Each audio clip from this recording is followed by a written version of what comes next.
they're really taking this no plastic packaging too far. So I got some of the AliExpress bootleg Star Wars action figures. I got a couple other ones earlier this year and was actually really impressed by their quality.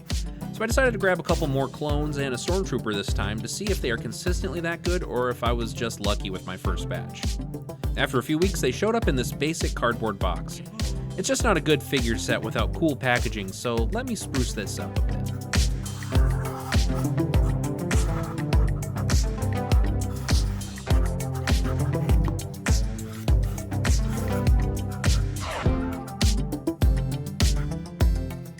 There, now we've got some good license-free packaging.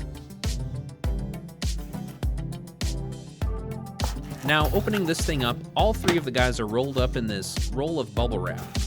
Here's the Phase 1 clone, the Phase 2 clone, and the Stormtrooper. The Stormtrooper has a bit of a wonky leg, and hopefully that can be straightened out. And we can see they were all playing mermaids together during the trip. They also have a signature chemical-y smell that will slowly lessen over time, and also probably shorten my lifespan a bit after breathing it in. Oh well, I had a good run.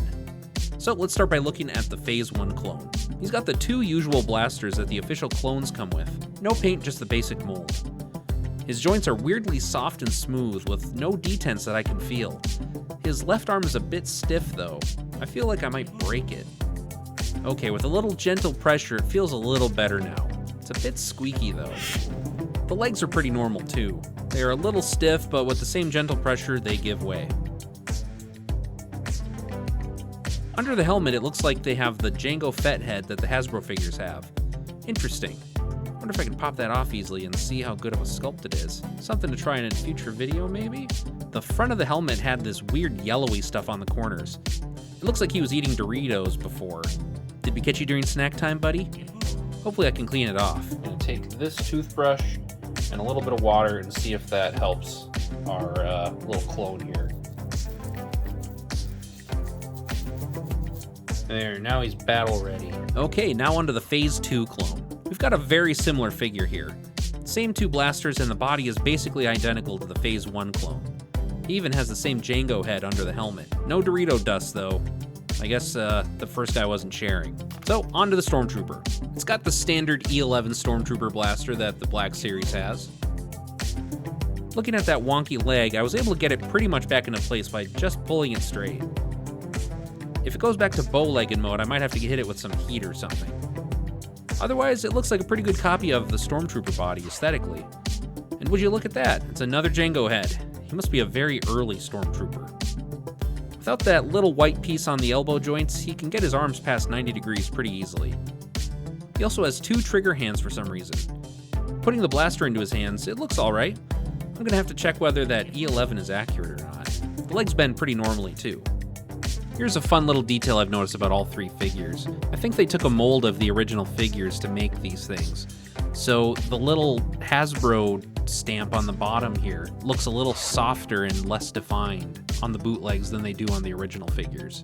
So you can kind of see that the word Hasbro kind of looks like Haslo or Hasro or something like that. Just another way to tell the difference between these if you're in a no sniffing zone.